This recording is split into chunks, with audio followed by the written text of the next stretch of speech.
Ready? Okay. All right, so we're actually gonna start the day now. I apologize for sounding this way, but I'm pretty sick. I'm Kim Little Sutherland, and I'd like to thank you all for coming to the ninth plenary that we have for the IDESG. We actually have a very large number of people who have registered to attend. So you're going to see people coming in and out throughout the next 3 days. This is a very large auditorium. So the closer that we get to each other, except for stay away from me. Again, I am contagious. Um, but so I'm not going to be rude, but I don't want to shake your hand. I have lots of Purell though.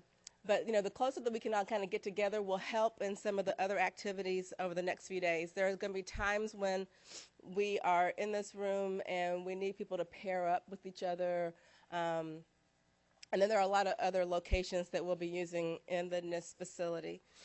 So again, I just wanted to really thank everyone for showing up and participating remotely and in person as you all always do. I also want to acknowledge the Plenary Planning Committee that helped put this together. I'm going to sometimes repeat things because I can't hear myself. I just realized my ears are plugged. But when we had the effort to start with this current plenary, we really wanted to take a step back and reevaluate the reasons why we do convene and the things that we wanted to have out of it. So we actually made a list of objectives, and if you all did receive this yellow feedback form, they're actually listed on here. So the objectives that we had were to build community and increase the we-ness within the IDSG, to represent the diverse views of our stakeholders, to engage, and to help people plug in to the organization and remove the barriers for participation. There are a number of newcomers that have signed up, so we want to make sure that individuals know how to be involved with the IDSG and help in achieving our deliverables and our goals.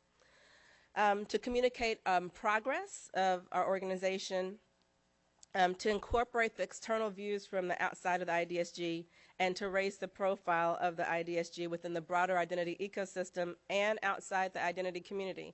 So those are the things that we took into consideration as we tried to create the next 3 days for you. And we hope that as you do the evaluation, which is an anonymous attendee feedback, that you give us some great feedback on that information.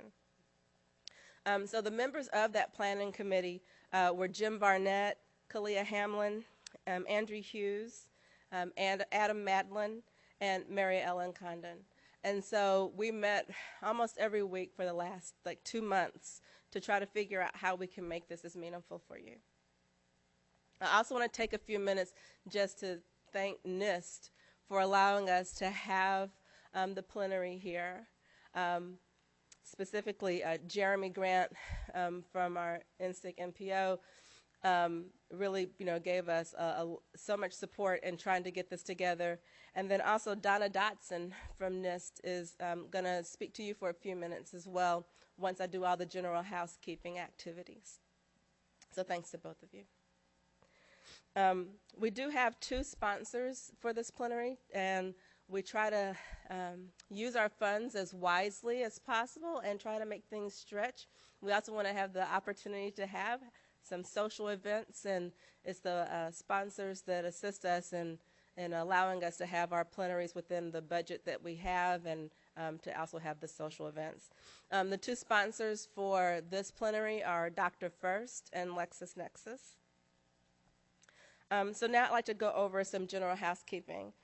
Everybody has a badge. Please wear your badge. It's going to be very important to keep that badge visible when you're on the NIST campus and to participate in the plenary the next days. So this will be your ticket to get back in. So don't leave it at home or in your hotel room. This is really important to have. You should also have received Wi-Fi access at check-in. It was a separate form.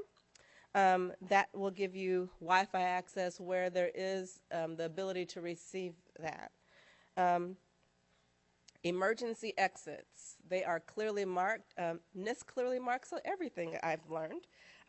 So the emergency exits are clearly marked. And please take note of those should we have to exit quickly. Restrooms. If you exit this auditorium, you have to go through the glass double doors, and the restrooms are on the left after you get there. I'm not going to give you great detail around the breakout rooms, but if you look at the agenda, there are times when we are all convened in one location like this, and there are other times where there are breakout sessions. Some of the breakouts are when we have our joint committee meetings, when we have our birds of a feather sessions. So there's a number of reasons when we have multiple rooms. There are signs for all of those, so just kind of look for those. Let me see what else I have to tell you. The cafeteria. So NIST does have a cafeteria if you have not visited it. It's open from 7:30 to 3 p.m. The menu changes every day. I don't know what's on the menu today. But if you are arriving prior to the start of our sessions the next couple of days, there will be an opportunity for you to have breakfast there. And then there are lunch, during our lunch period, where we also will have on Wednesday and Thursday, our Birds of a Feather session. It should be easy for you to go downstairs, grab your lunch, and come back in. There are some locations where food is not allowed. This is one of those. So there's no food or drink allowed in this auditorium, but there are locations where food is allowed to bring into the rooms, but we'll make sure that that's all clearly marked as well. On that note, there are going to be Birds of a Feather sessions. Those have been very helpful in the past to have the opportunity for people to present topics of interest that they want others to confer on. So there will be some more formalized Birds of a Feather sessions that some of the committees have requested, but there are opportunities for 4 formal Birds of a Feather sessions that will allow the remote participants to also be a part of it. And then there will be room for unlimited Birds of a Feather sessions, really in having rooms or tables in the cafeteria. There's going to be, I think, 10 tables that have been reserved. So don't feel like if you do not get a dedicated room for your Birds of a Feather session, that you can't still hold it. We want to have as many opportunities for 2 or 3 or 20 people to gather to have those kind of conversations that are really helpful. At the beginning of each day, tomorrow and Thursday, is when we will do the formal request for Birds of a Feather sessions, and also to let everybody know where those sessions will be located. Social gathering. Okay, so after we get down to business all day, we do have time for a little bit of fun. The social gathering will take place in the courtyard next to the cafeteria between 6 and 7:30 today.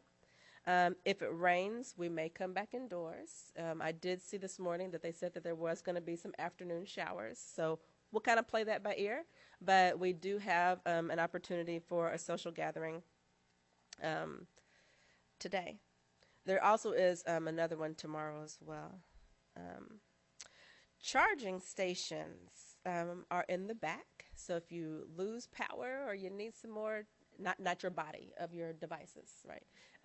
Those charging stations are located in the back. General sessions are streamed through a webcast, so we have about 40 to 50 people that have signed up to be remote participants, and we want to keep them as engaged as possible throughout this whole event. So there is a remote streaming webcast that will be available.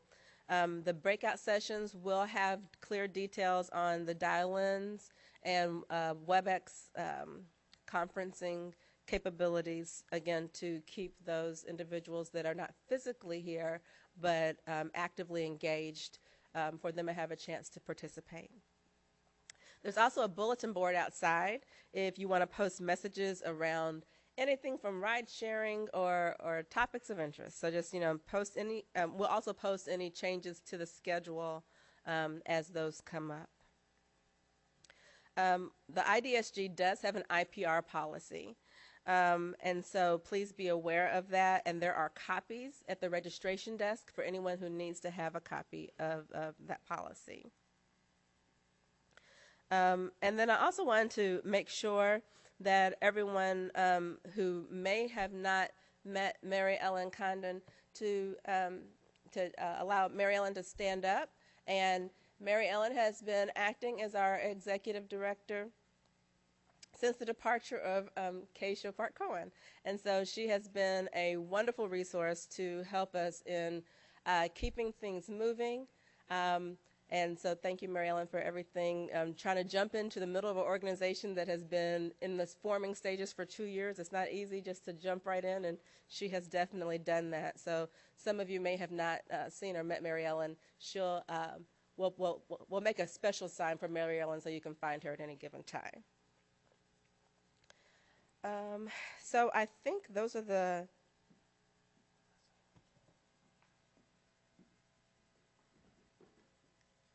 okay. One second. In terms of the agenda, I did want to just kind of to review the agenda with everyone real quickly. So you should have a hard copy of the agenda. We gave you all 3 days. The plenary adjourns today around 5:25, 5:30. At the end of the day, we always have an opportunity for the chairs of the committees to come together and kind of do a little bit of planning for the next day and to address any issues that may have come up during the plenary each day. So that is an open meeting. Anyone who would like to attend that chair's meeting is welcome. But we also tried to give an opportunity for more informal networking. We are going to have a pretty action-packed agenda today with some interesting panels. So there will be an opportunity for you to have some follow-up on those panels as well.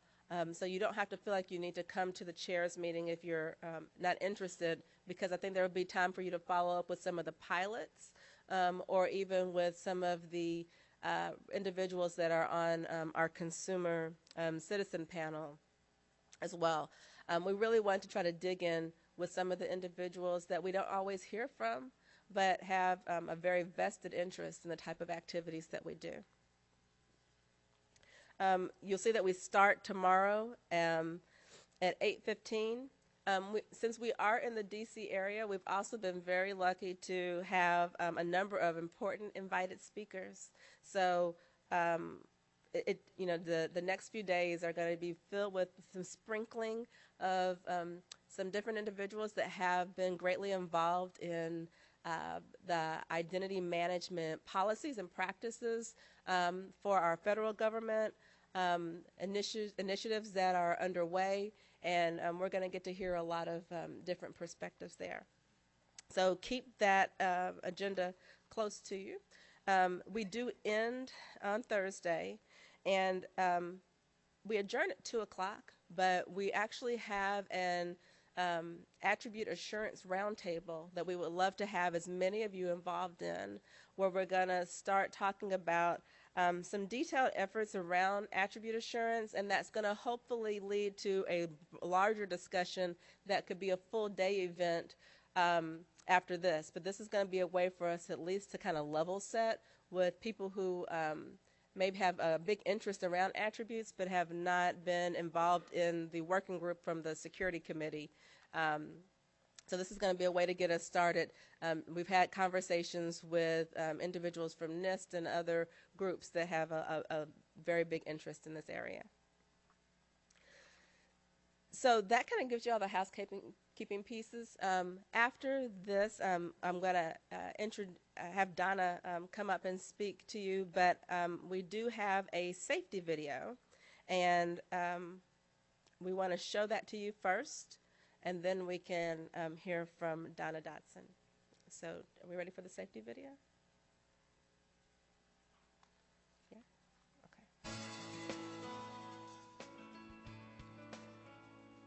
Welcome to the National Institute of Standards and Technology. To ensure everyone has a safe and enjoyable visit, we have a few requests. Please do not eat or drink in the auditorium,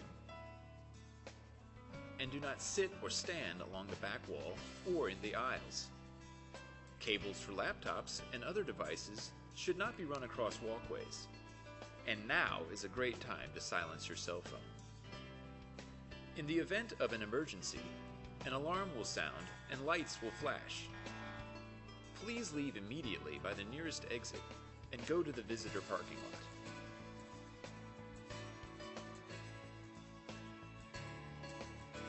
If you are notified of a shelter-in-place emergency, please remain in the auditorium until given further instructions.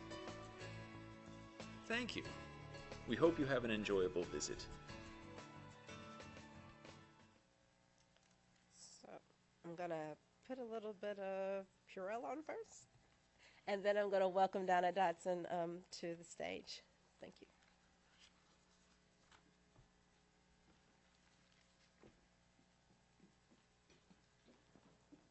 So good afternoon to everybody who's here in person and those folks who are watching virtually today. I first of all want to thank you all for paying attention to, for those who are in person, to our safety video. We take the folks at NIST take our guests as well as the employees very seriously, and their safety is utmost important to us. And I have to say, this time of the year, we often end up with those shelter-in-place drills, and we either stay here or end up on the in the basement of the Building 101. So let me take an opportunity again to welcome you all. I am the ITL Associate Director for Cybersecurity and the Chief Cybersecurity Advisor here at NIST. And in particular, the world of identity management is something that's very important to me, as I've been working in that space for a long time. I won't tell you my age, but we were back in the PKI days and back on putting DES on smart cards and those kinds of things here at NIST.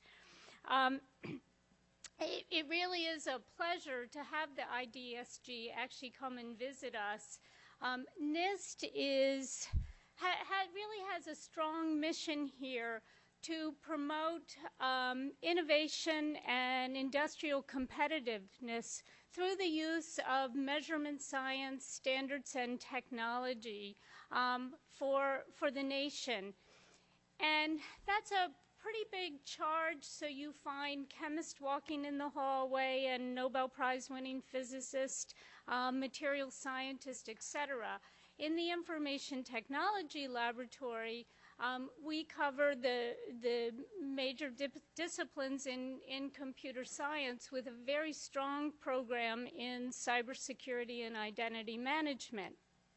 And as I think about the charge that the IDESG has to create that ecosystem, it's a really big challenge, and that partnership with industry, with government, with academia is critical to moving us away from passwords, which we all know are ingrained everywhere that we use digital technologies today, because they really are easy to start to administer, but they have a very, very long tail, and they don't provide adequate security to meet the challenges that the nation is facing today and that we're facing internationally in the world of cybersecurity.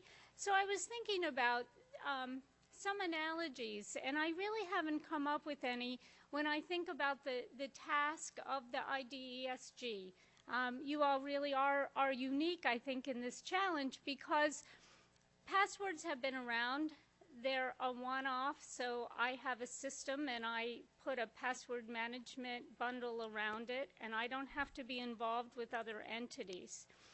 But we want to change that paradigm where we have the solid set of standards, we have the technology, and we have the business case to support stronger solutions and capabilities in identity management, and that's really, really hard. So, because in order to create that kind of capability, it's not just what I'm doing alone. It's like the rest of the cybersecurity challenge. It's also what's out there in the infrastructure to support what I need, and that infrastructure has the capabilities to react, to provide multiple identity management solutions, but that they coexist. And also, as we're looking at some of these challenges in identity management, and we think about moving away from passwords that are easy for people to use, and I always hit that one because I don't think we're going to solve the nation's cybersecurity challenges unless we really consider the usability factor. While nobody uses passwords in the way they're meant to be used today, people understand the basic mechanics of how they work. And so as we're looking at that ecosystem, how do we make identity management easy for end users to do the right thing, hard for them to do the wrong thing, and easy to back up if they do the wrong thing? And I borrowed that quote from a friend of mine, but I really believe that as we're looking at these challenges, we have to address the technology and ensure that we have that kind of usability, that we have the appropriate kinds of standards that support both security and interoperability, and that we have a strong business case. So that's a big challenge, and it's really rewarding to be able to work with Jeremy and the NSTIC team as I see the advances that we're making in identity management today. So I think you'll have a chance to see many of the pilots that are out there and some of the capabilities, some of the things that we can do. As we look at those, thinking about where the gaps lie, being able to fill those in, that's a really, again, a challenge that the IDSG is meeting for the nation today. So I thank you all for your time and your effort to be here and your commitment to this. NIST is committed to the NSTIC program, to the IDSG, as part of its entire cybersecurity program. And I look forward to the results from this meeting as we continue to build our way out of kind of a quick and easy solution that took hold and was too broad. So with that, I want to introduce Jeremy Grant, who's head of the National Strategies for Trusted Identities in Cyberspace. See, I can say all those. Program Management Office. But it really is a pleasure to have you and host you here at NIST today. And in the next 2 days, I know there's a lot of work to be done, and we are all here as resources for you. So thank you very much.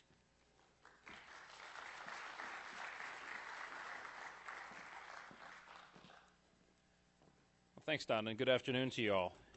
It's great to finally be here at NIST. We've got no hurricanes, no tornadoes, no snowstorms, no government shutdowns. Our nuclear reactors seem to be in fine working order.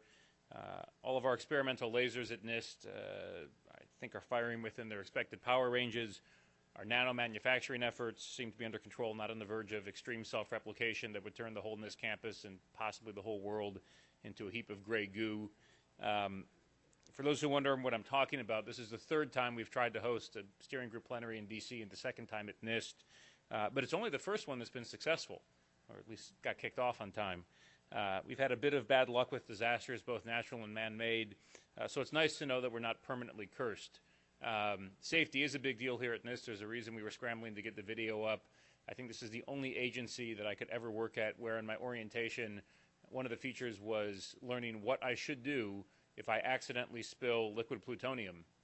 And I learned what you shouldn't do, which, well, I'll spare you all the details, but you can probably Google it and learn a lot about what you shouldn't do if you ever spill liquid plutonium.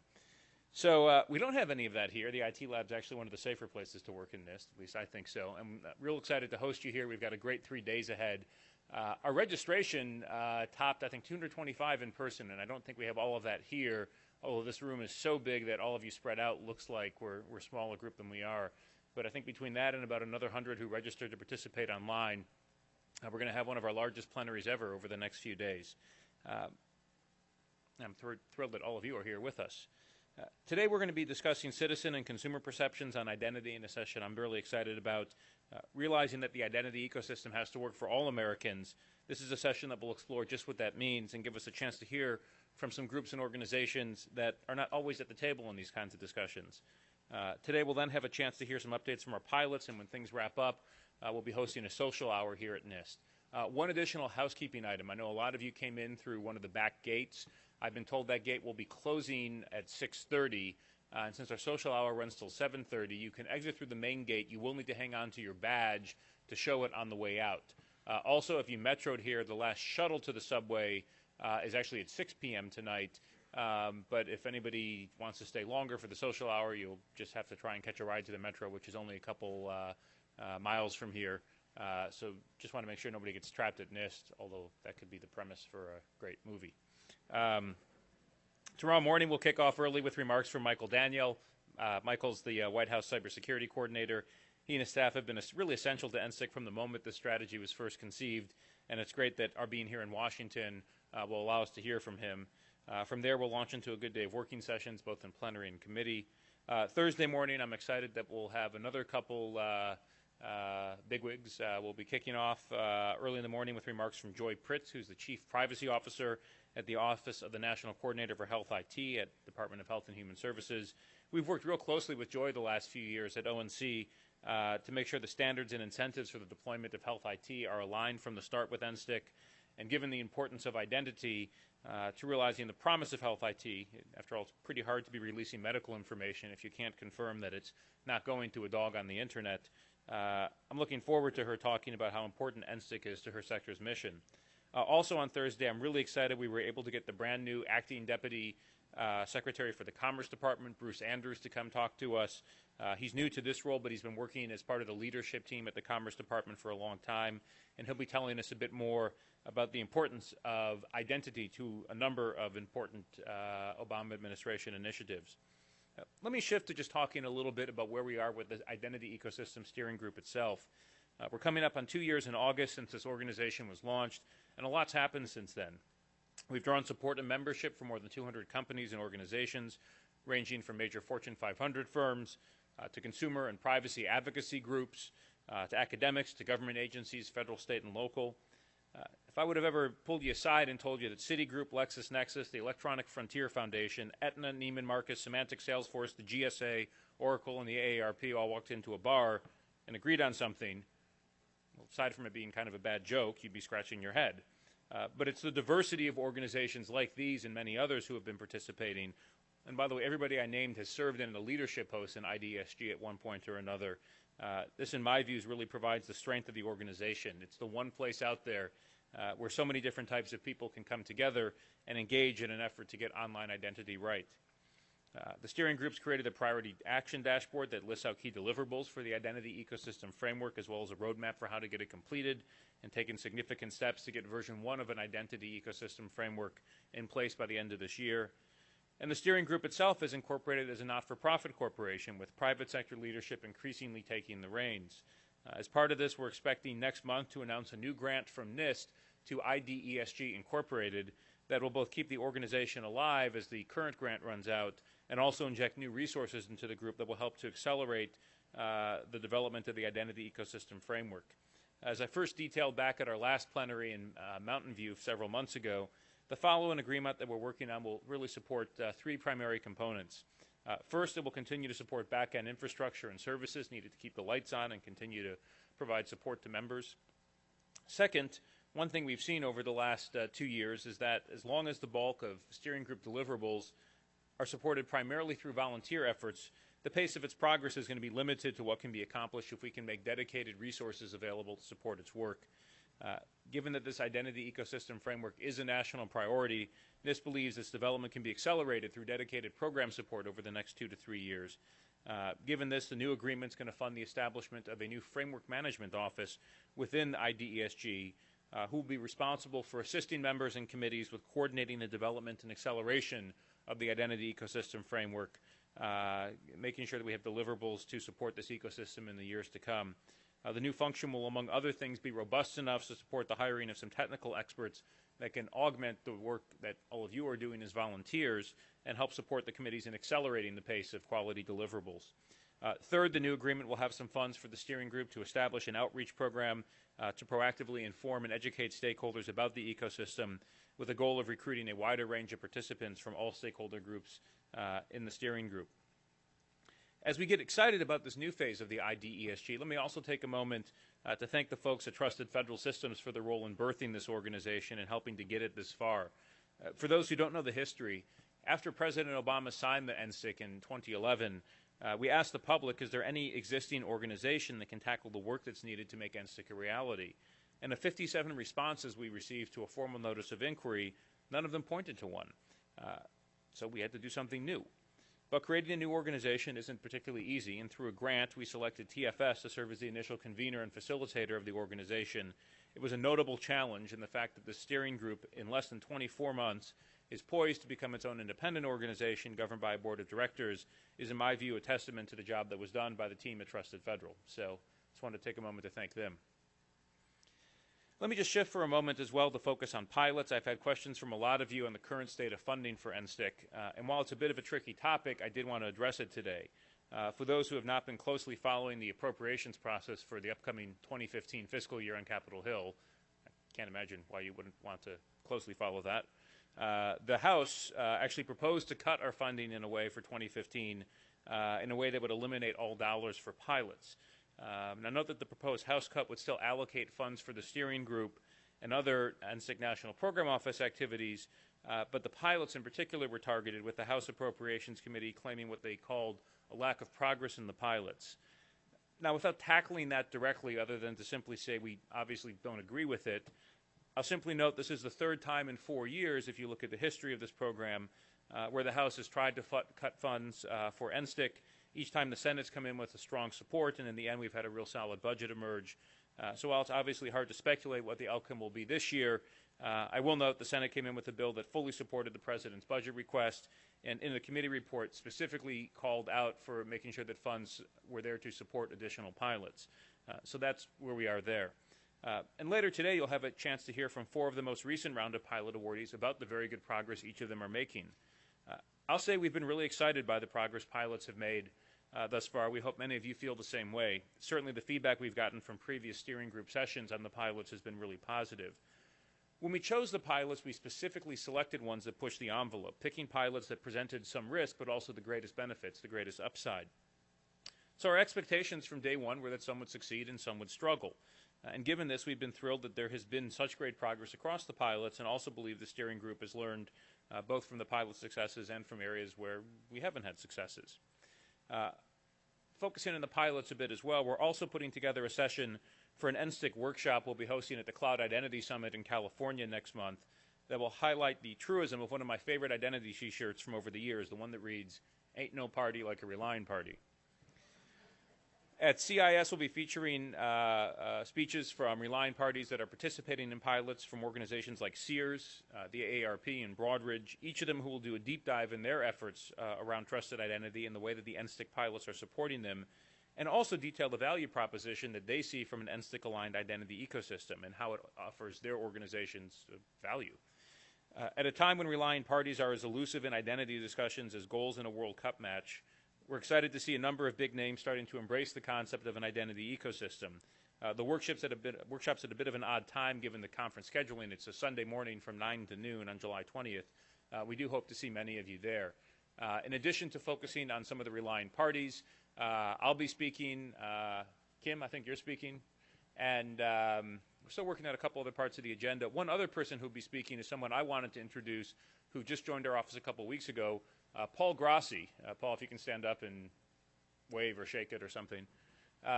Just joined our office a couple weeks ago, Senior Advisor for Technology and Standards. Paul's somebody that we've worked with at NIST for a long time. It's a role we have not filled in the past, and he'll be talking a little bit about NIST efforts to reboot some of our work around identity and authentication. And I won't put him on the spot for anything more today other than to wave, but in a month he'll be speaking a little bit more about what we think we may be doing in that area, and also putting out a call for input from many of you. On the pilots, we're also in the midst of evaluating proposals from 8 finalists for a new round of pilots we'll be awarding later this year, most likely in September. Obviously can't discuss who's going to win, but I will say this is the 3rd year in a row where we have so many good pilot applications that the choices are really quite hard. In each of the previous 2 rounds and this one now, we've had more good applications than we had money, and as a result, we've had to leave some really interesting pilot applications on the table unfunded. And it looks like that will be the case again this year. This is a blessing, I think, to have many good ones, but it'd also be a blessing to have the funds to fund all of them. One of the great values of the NSTIC pilot program to date has been that it's incentivized both private sector companies and public sector organizations to collaborate on solutions in ways that they would not have done were it not for these pilots. As one of our more recent pilot proposals, which was submitted by a consortium of firms that are normally rivals, stated, this is a quote right from an application, even if individual vendors in the identity space could develop a framework, it'd be very difficult to get buy-in from other vendors who are competitors. With the recognition and funding from NSTIC, the pilot activities gain the vendor neutrality, visibility, and credibility needed to get the various identity vendors to work together to develop a common framework that they can adopt. So when we talk about the progress that we are making in the pilots, I think it's important to note not only what new solutions the pilots are producing and how many credentials have been deployed, but also the fact that the pilots have helped the broader marketplace engage in some new types of collaborative efforts that they never would have done before, and in a way that is rooted in the NSTIC and its guiding principles. In this regard, the pilots are truly accomplishing an important goal, which is to make something happen that otherwise would not. And of course, the lessons that we have learned, both good and bad, are feeding back into this organization and helping to drive discussions and advance the work of the steering group. I have a lot more I could talk about, but we've got a great agenda up ahead. So with that, I will take a break and hand things back to Kim, who's going to lead off the next session. Thank you.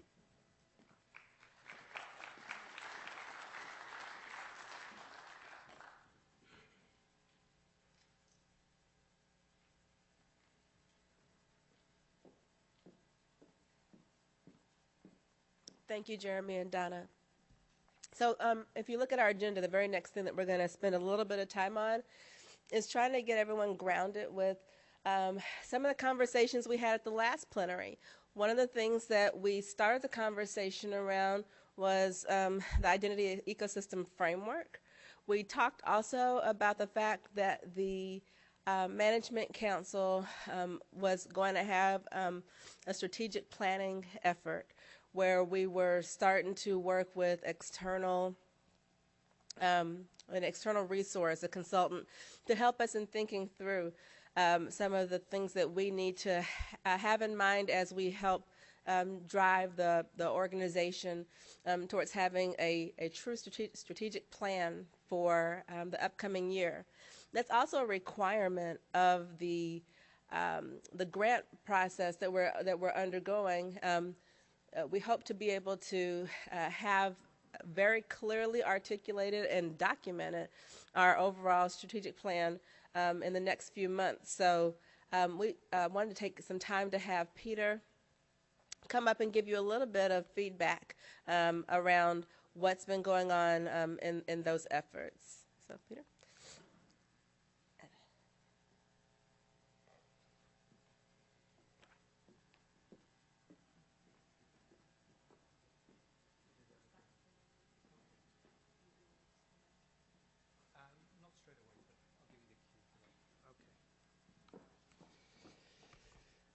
Good afternoon, everyone. Good. There's people out there. I have to disagree with Jeremy on one little thing about the rarity of goals in the FIFA World Cup. I mean, the US scored 2, which is far more than they've done many other times before, and my congratulations to the US team for getting, it's been sort of hanging over you the last 8 years, this problem with Ghana, but you seem to have resolved that yesterday. Wish I could say the same for England, but I won't even go there. Too miserable. Okay, so what I want to do in the next hour and a half, well, silly, let's start off. What I don't want to do in the next hour and a half is just talk. I'm perfectly capable of talking, and the problem is getting me to shut up. But what I want to do is try and frame rather a discussion around three main areas. I want to look at, in terms of our sort of strategic work, work from three different perspectives. One from an operational point of view, from an organizational point of view, and also from a policy point of view. I want to try and sort of break the conversation down into three areas and allow for some opportunities for discussion and consideration of various points as I bring them up. So in the operational area, what I want to look at, and which both Jeremy and Kim have hinted on already, and that is the process that we're going through at the moment in terms of transitioning from an organization who depended on the support from a third party, TFS, under grant from NIST, to an organization which is looking after its own interests and resources, even, again, to start with, that is from through a grant from NIST. So there's a whole series of operational considerations about our work that we need to look at. The second element I want to look at is more internal organizational ones, about how we do our work, how we coordinate our work, and what are some guidelines from the plenary in terms of the things that we should be looking at in more detail. And I'll touch on some of those as we get to it. The third area is more about policy, and that's around the whole area around how we develop our strategic messaging, the work we've done with an external consultant in a 2-day board retreat a couple of months back, and how we develop our work in terms of clarity about what we're doing, but also taking that message externally through other organizations and, as and when necessary, as far up to the White House. So those are the three broad areas I want to cover. So the first one is on the operational side. IDSG, from its very formative days, was supported through a contractor, Trusted Federal Systems, who are here with us still today, and have basically been there as our sort of support in getting the organization initially set up from the tumult of the first meeting in Chicago nearly 2 years ago, through the process of transitioning to a incorporated organization, right through to us being able to stand on our own 2 feet. And as often happens, all good things come to an end, and the grant that TFS has with NIST ends this year, as soon as possibly as soon as in the next month. And obviously from the beginning of this year, what we've been looking at with NIST is, well, how do we go from here on in? And the consensus that came up, and which we've reported on already in previous plenaries, is that NIST would be willing to support a further amount of funding, but directly to IDSG, now that it is an incorporated organization and has legal identity, and that we as an organization would then be responsible for a block of money, both from federal grant resources and hopefully from our own resources as time goes on, in terms of driving the work of the organization further forward. We're right in the thick of that process now. It's not a call for tender in the sense that we are responding to a request from the government and competing alongside other organizations to get a bunch of money. It is a rather special procedure. I can't remember the exact title, but it's basically it's a grant process, but where there is a recognition from the side of NIST that in order to advance the work of IDSG, it's probably a good idea, instead of doing a competitive bid, to actually just negotiate an agreement directly with the organization principally concerned, that is IDSG Incorporated. So what we have is a sort of non-competitive approach where we nonetheless have to go through quite considerable review and provide considerable paperwork to NIST in terms of fulfilling both their grants office requirements, but also forcing us to reflect on what it is we actually want from any funding from NIST.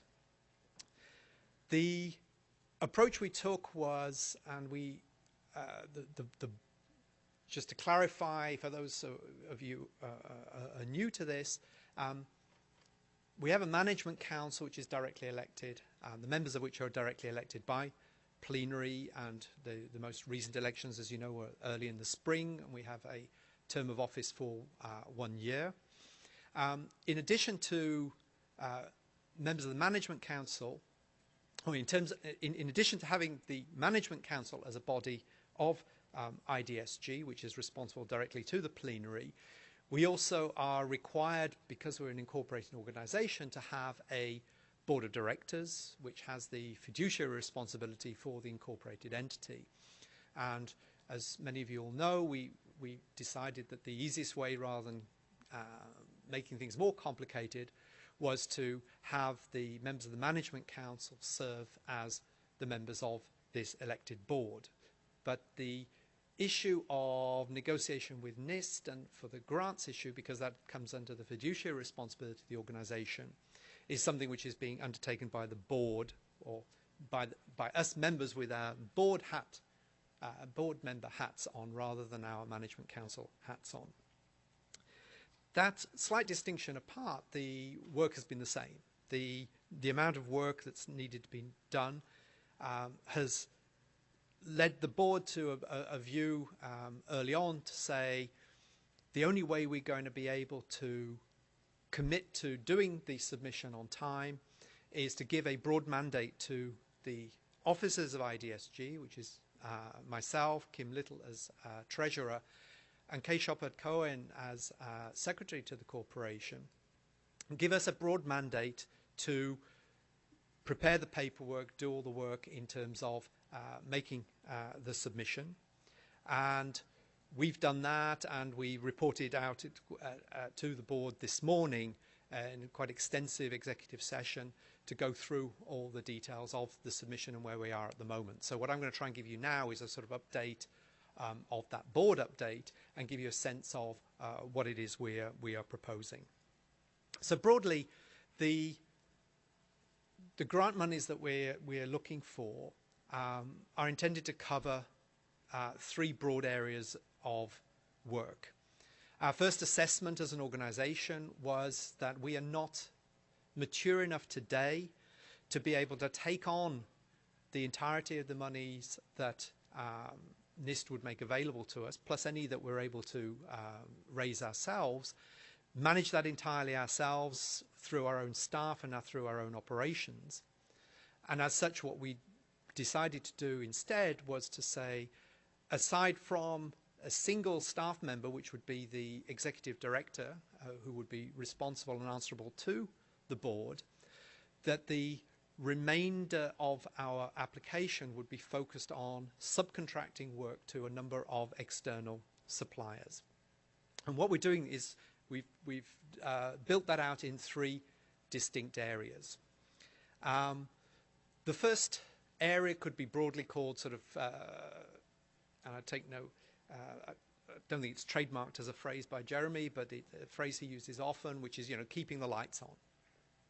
So a first package of work that we feel needs to be done is the basic infrastructure support for the organization itself, which means managing the payroll of our 1 member of staff, managing all the accounts, the finances, bookkeeping, the peculiarities of the requirements from NIST in terms of budgeting and accounting procedures, and keeping the organization's membership database up to date, and all the basic core operational infrastructure aspects of work. So we have put together a clear set of requirements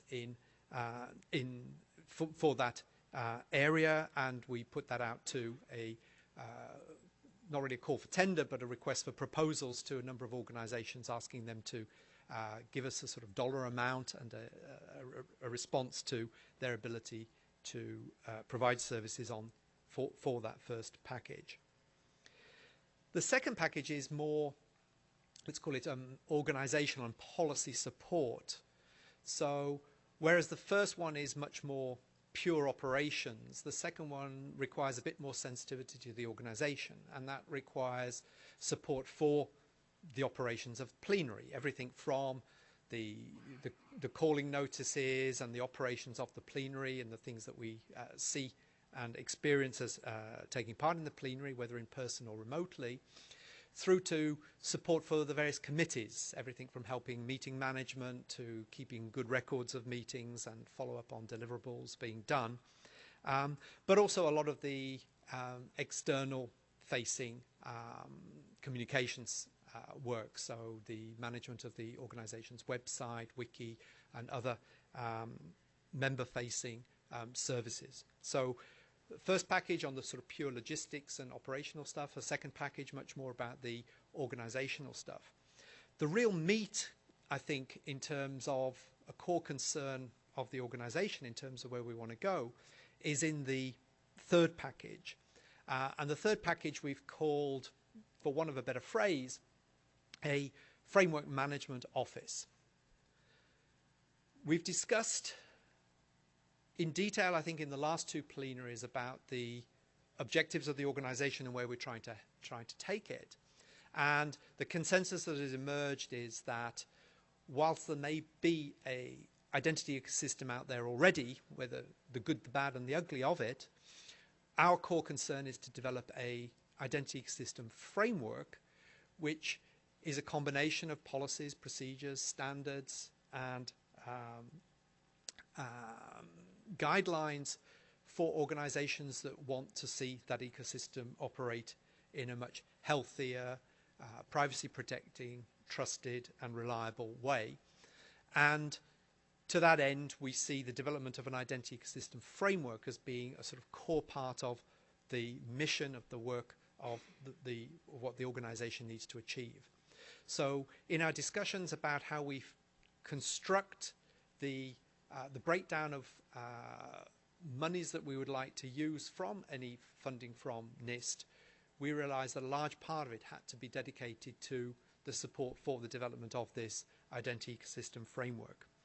And the idea of a framework management office, taking a little bit from the sort of similar term of a program management office, is to be both an infrastructure that can manage the timing and the scheduling of deliverables and the work and progress chasing on the various areas of work, but importantly also provide subject matter experts and subject matter expertise when the voluntary effort, which is quite considerable in our committees, is nonetheless insufficient for us to actually deliver on the work that we've committed to producing. So the idea of this third batch of work, which again, like the first two, is been the subject of a request for proposals from a number of organizations, is to provide services that provide that coordination function, but also provide us with boots on the ground, people, subject matter experts that the committees and the plenary can call on in taking their work further forward. Now, what this means in practice is that we have to find a delicate, there's a delicate balance to be struck between the fact that many of us are contributing as a voluntary effort, either on our own time or as part of the release that we've been given from our day jobs to work on these sort of things, to ensure that that voluntary effort continues and that it's actually complemented by paid subject matter experts and isn't replaced by paid for subject matter experts. And in terms of our discussions within the board this morning, I think there was a high degree of comfort that the approach that we're planning to take on this is something which would be acceptable to the organization as a whole. And it's to that I will turn my attention in a moment. In terms of the overall package of this grant, however, as I say, we're in the period of discussions with NIST on our overall submission, which is accompanied by an outline of what we are looking for from a number of external suppliers in terms of providing the various services. And because this is a grant rather than a call to tender, we're in a sort of back and forth, obviously, with NIST now in terms of clarifying certain questions that they have in terms of our overall work plan and details of how and where we intend to spend the money that is attributed to us.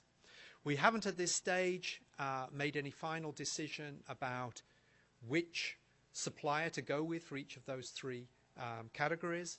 We've eliminated some on the basis that they're really not up to, they don't pass muster and not up to scratch or haven't understood the rather complex mission that we have as an organisation. But we're now in a process of having shortlisted a number of organisations for those three packages, starting to clarify with those various candidate organisations what it is they're able to bring to the table and what we need to do as next steps before we can sign any contracts. So where we are in the board at the moment is we've given a detailed briefing on that this morning. The officers have been sort of reaffirmed in their mandate in terms of making and continuing the negotiations with those organisations and on the lines that we've outlined.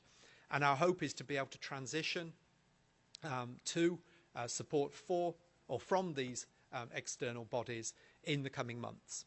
The challenge we have at the moment is that obviously the funding sooner rather than later will run out for the current contract with Trusted Federal Systems working under the grant directly from NIST, and we need to transition as quickly as possible to the new third-party organisations, and to do that, and we can only do that once we are sure that the federal dollars are available through the grant award from NIST. So there's a bit of a delicate balancing act to be had there.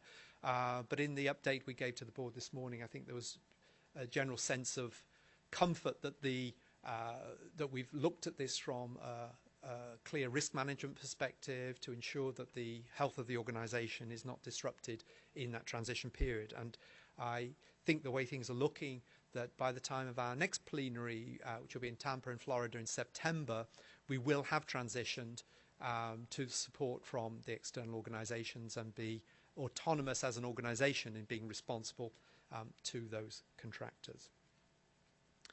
I want to pause there, having sort of given that high-level overview, basically to open up the opportunity for comment or discussion around here. As you can appreciate, some of the operational details or discussions about negotiations are inevitably something which we have to keep in a certain amount of confidentiality. We've shared quite a lot with the board this morning, and that board, as you know, is representative of the plenary and elected from the plenary. So I hope you'll trust us with that level of confidentiality. That said, I think in terms of the overall approach that we're taking with the grant, I would like to take this opportunity to see if there are questions, concerns, or comments about that whole process, which I'll certainly try to answer, and if not, have Kim also to help me with responding. I can't see very clearly here, so if you do want to speak, you're going to have to wave or holler, or anybody online have to give some sort of signal that they want to. Oh, we have mics in the room, so if anybody wants to speak, now is your opportunity. I know it's terribly tedious, isn't it? But anyway, it's part of it's part of what an organisation's about. We have to give you this opportunity. Is that no requests online? Okay. So that's the broad overview on the first part. So that's the sort of more operational side. Secondly, I want to look more on the internal organisational side. I mentioned that a large chunk of the effort that we see, in terms of paid for effort at least, would be through the involvement of third-party subject matter experts. And it's to that I want to turn a little bit of attention. One question that came up to us as officers, as well as from the board inevitably, was, well, okay, so you've got a next third-party contractor who's going to be responsible for providing subject matter expertise to our committees. Who's in charge of what? How can we be sure that a contractor's just not running away doing their own thing, bringing on board people that we don't necessarily want, that doesn't fulfill what the committees are looking for and don't add to the overall value of the organization? So what we're looking at is a sort of following very rough breakdown of responsibilities. And again, it'd be useful to get some feedback from the plenary, and we got quite considerable feedback from the board this morning on this. So the challenge is every committee of the plenary is tasked with a series of deliverables. They have people active in the committees as volunteers who are willing to put their shoulders to the wheel, to do work and to commit to producing deliverables. At the same time, many of us also have day jobs, and the amount of effort that we'd like to put in doesn't always correspond to the amount of effort we're able, at the end of the day, to put in. So there's always a shortfall. So we're always going to be in a situation where probably every committee is going to be saying, we need some additional resources. On the other side of the equation, we have a limited pot, or will have a limited pot of money. So how do we share the spoils out? So the approach we're proposing to take is that clearly each committee is responsible for the program of work under its scope. That program of work is broadly supported through the charter and through guidance from the Management Council. And each committee would therefore be responsible for making the first estimations and first indications of where they think they need additional subject matter expertise to complement the work they are doing. We have, as you know, in addition to the various committee meetings, we have a regular fortnightly call of the chairs of committees together with members of the Management Council. And we think this forum should be a little more institutionalized in terms of being a forum where some of these requests for resources can be at least coordinated and discussed, so that Chair of Committee A can say, well, I need something on this deliverable. Chair of Committee B can say, well, my need is more urgent. But at the first instance, that meeting of committee chairs should be the first forum where requests for resources can be put together and where we can get a picture of, on a regular basis, an ongoing basis, a picture of the resource requirements coming from the various committees.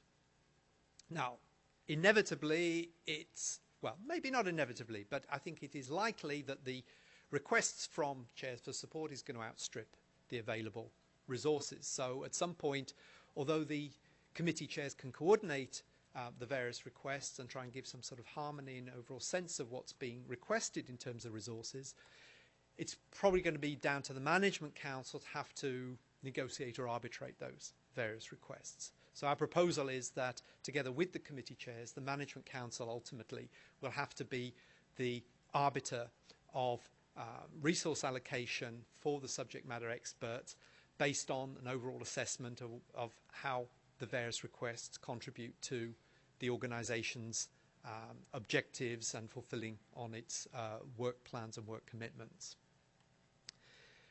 That's in terms of the overall view in terms of how resources should be allocated. On the other side, there's the sort of management of those resources.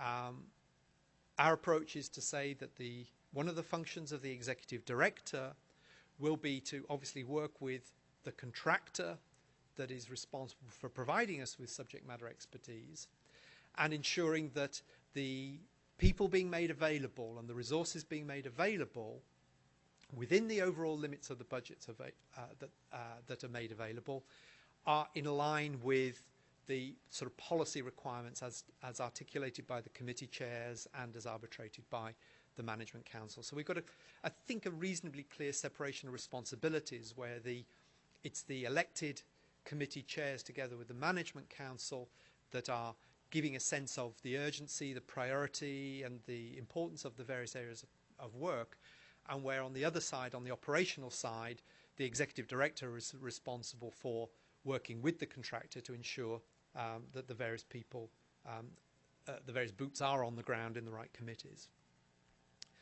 Now, on the issue about subject matter experts, one issue that we did discuss in a bit more detail this morning was, well, how do we manage a situation where a committee has, 10 or 15 people or volunteers, and then as soon as the mention of money comes up, they sort of say, hey, you know what, I'm actually in the business for doing a bit of contracting on this side, can I get a slice of the pie?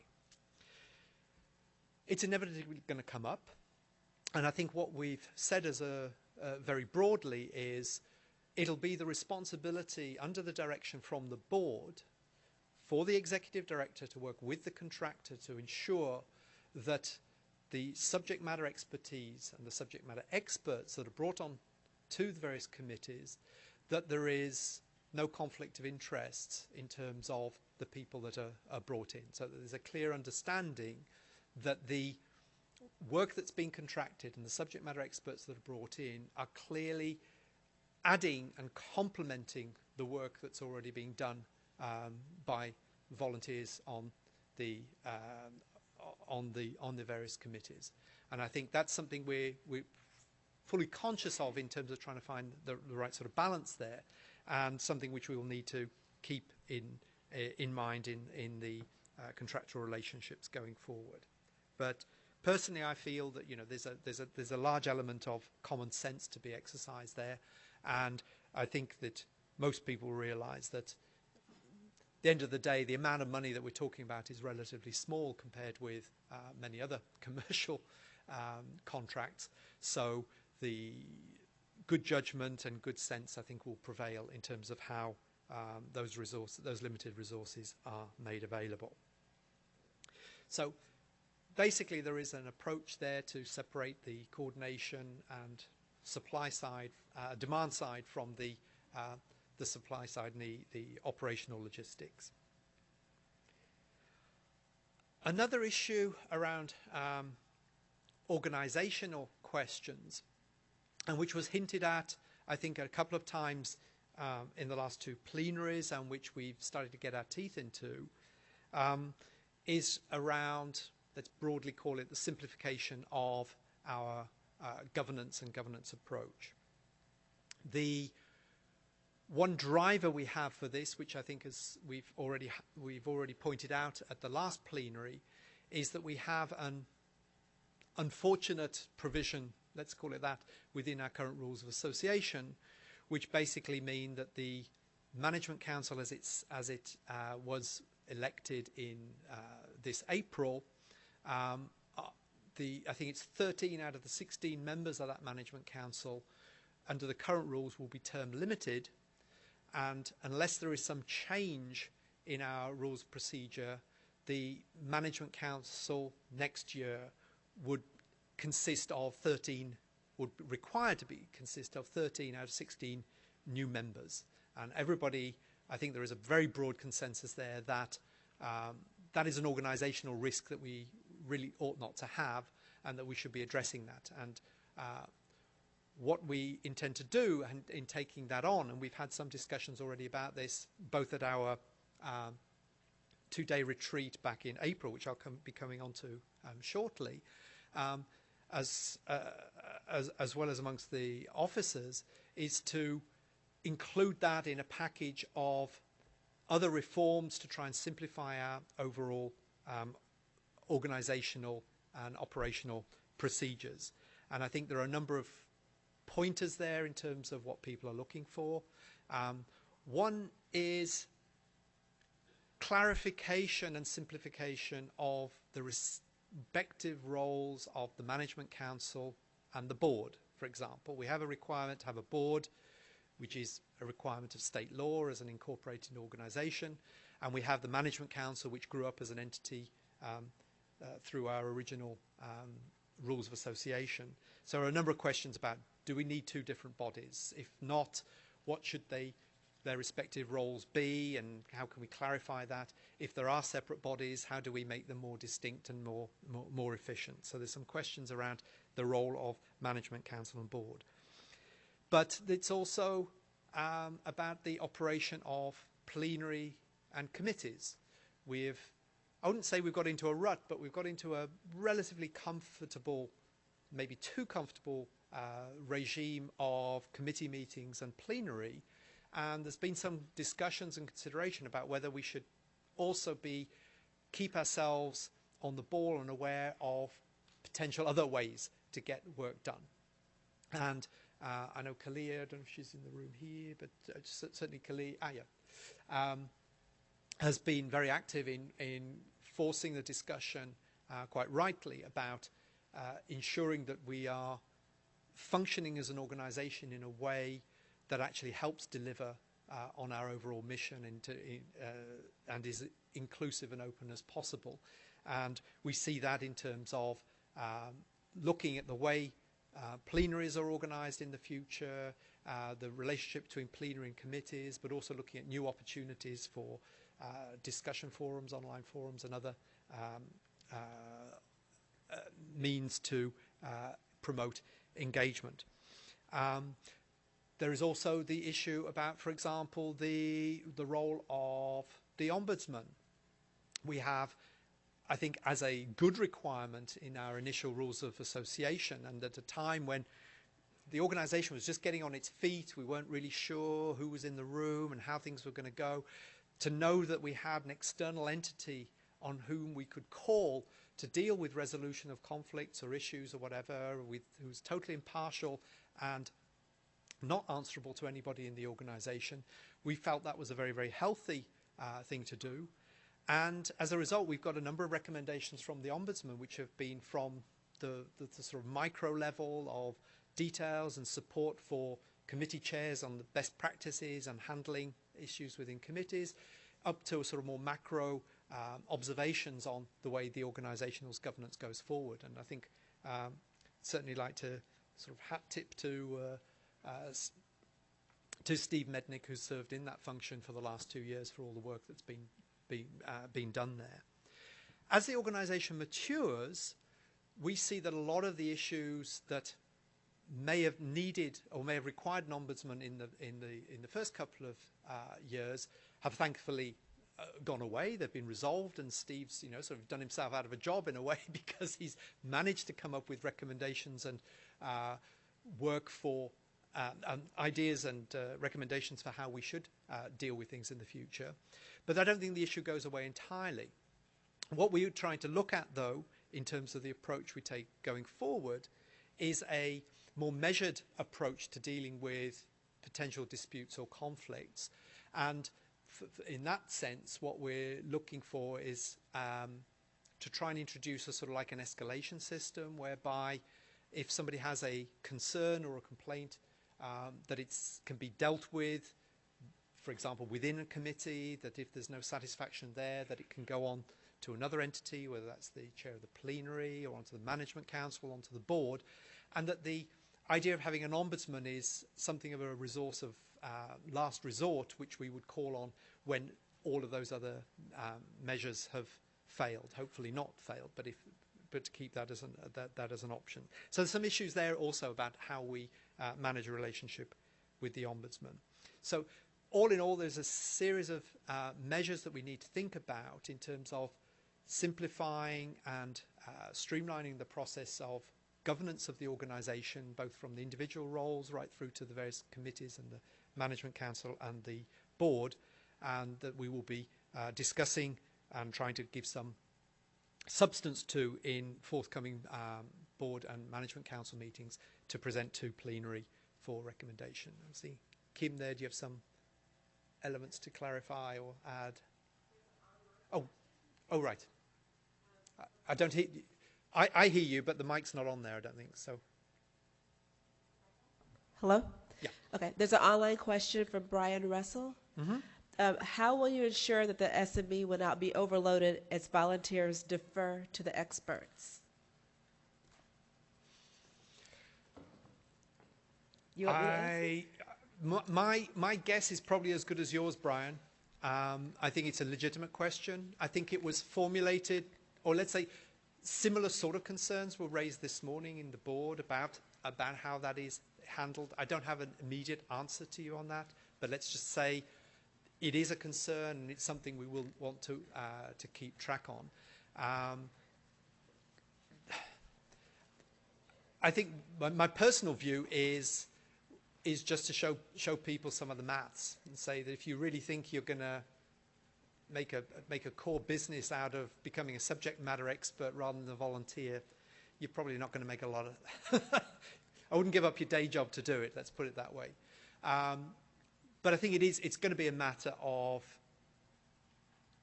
balancing out realistic expectations and ensuring some sort of good and common sense there. And I think at the end of the day, there's the element of peer group pressure. If my sense is, if in committees people see a sort of substantial shift in people's behaviour, that they're no longer willing to work around the table because they think they're going to be able to go off and become a paid subject matter expert, that's also something which people will notice very rapidly. So I'm expecting that common sense and good sense approach that will actually help resolve that. May not answer your question entirely, Brian, but I mean that's the best I can do at this stage. I'll just add that the core planning efforts that we put together was greatly driven on us still being a volunteer organization. And so, like Peter said, there aren't enough resources for us to defer that to every subject matter expert. It's going to be critical that we still leverage the type of efforts that we have within the committees today, and then we augment those with those experts that where we see that there's going to be a gap in being able to get those deliverables out on a certain timeline. That's when we use those subject matter experts. Yeah, and I think that's. I think the key driver here is that we're expecting the committees to take the responsibility for really identifying, and you use the phrase sort of gap analysis there, and I think that's right. It's up to the committees to really evaluate what they cannot do with their current membership and where they do need that extra support from. It shouldn't be just seen as a way just to generate some revenue for a few people. But I don't know if I hope that answers your question at least partly, Brian. So there's another question. Yeah. Hi, my name is Mark Anthony Signorino. I'm with the Secure ID Coalition. I'm also the Secretary of the Privacy Committee. Indeed. Yes, thank you. I've had the good fortune to work with the Privacy Committee and the professionals that are on there. And the range of knowledge that is on the Privacy Committee, it's a very well-attended committee, and the range of knowledge is fantastic. There are lots of subject matter expertise. When it comes to privacy, there are people's opinions and people's expertise range on a spectrum from, let's give it all away to let's lock it all down. And we're dealing with, different interests. And what's nice about the Privacy Committee is that we have a mix. And we've, for the most part, been able to achieve a balance when it comes to privacy issues and being able to examine what privacy issues there are with IDSG artifacts so far. So the question comes about with selecting of the SME. So say if we say, hey, we need some help on this one subject. Will the Privacy Committee be able to help to pick the SME, get some choice, figure out where that person's coming from, and because where that SME's base of expertise may be at odds with where the Privacy Committee is.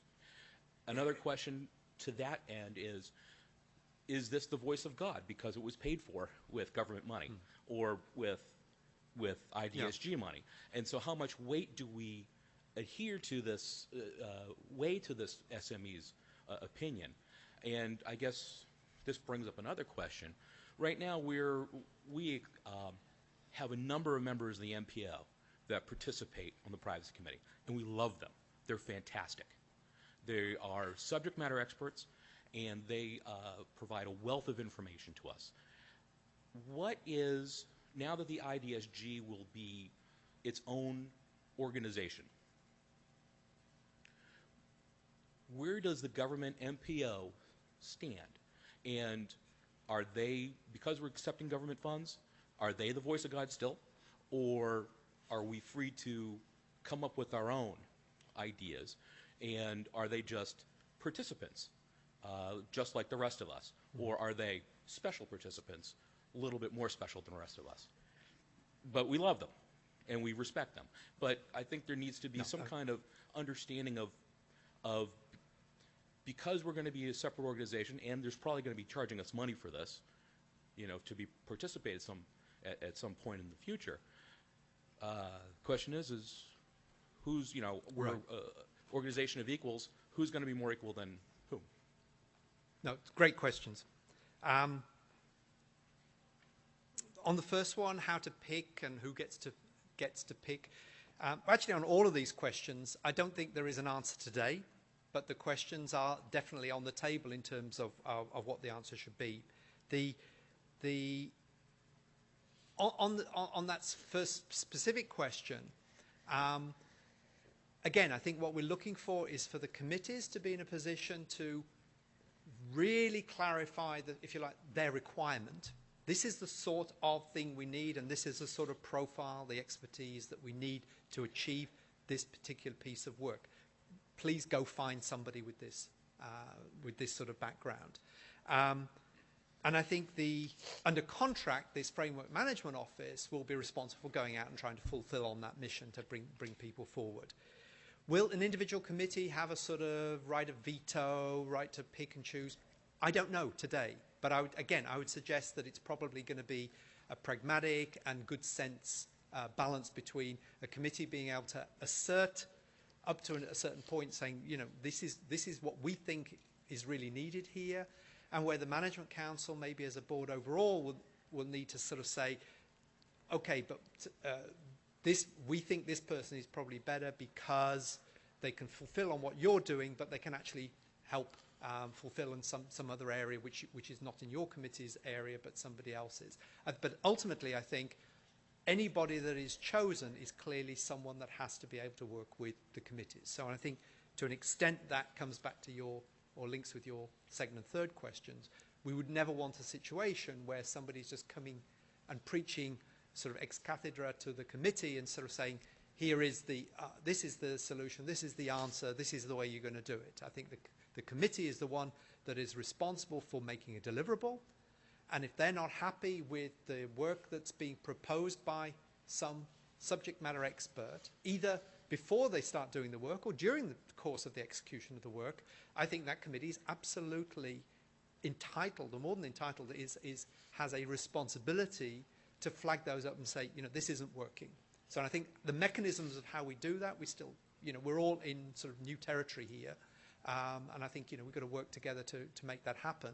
And we'll have, I think already this afternoon when we have the meeting of the committee chairs, I think we want to investigate that a little bit further. So that would be an opportunity to do that. Peter, can I share a bit about Sure, how we please go ahead. responded to the, so NIST asked us the same question in the grant right, proposal yes. Yeah. process. And so the way that I responded to that particular question was that there's two different things. One is the identification of subject matter experts, and the other one is the actual selection of them. We do not want to limit the identification of the subject matter experts just to the Framework Management Office, that they become the sole identifier of who is the best privacy person I need to work with, that kind of thing. Yeah. We want to make that available to anybody within a committee, the committee chair, a plenary leadership person, or somebody in the Management Council, to have the ability to identify and help in the identification of those types of resources. There will be a much smaller pool of individuals actually that would be involved in the selection, and ultimately, because that is a matter of then using financial resources, it would be a board responsibility to be able to approve the spending of those. But the role of that committee of our all chairs call is going to become more critical because it's really going to pay close attention to those deliverables and seeing where we might be running into some challenges with interdependencies, as well as missing a timeline, and then trying to figure out how to get those resources allocated before, so we're not going to be reactionary in nature. But it's intended to be everybody involved in that process, not just some voice from a top telling you who's going to be helping you. Absolutely. So on the thanks for those additional elements, Kim. So on the second and third question, and they're partly related, again, we're in new territory, and these things still need to be nailed down. My opinion is very clear on this, which is the committees are tasked with creating and delivering on certain pieces of work.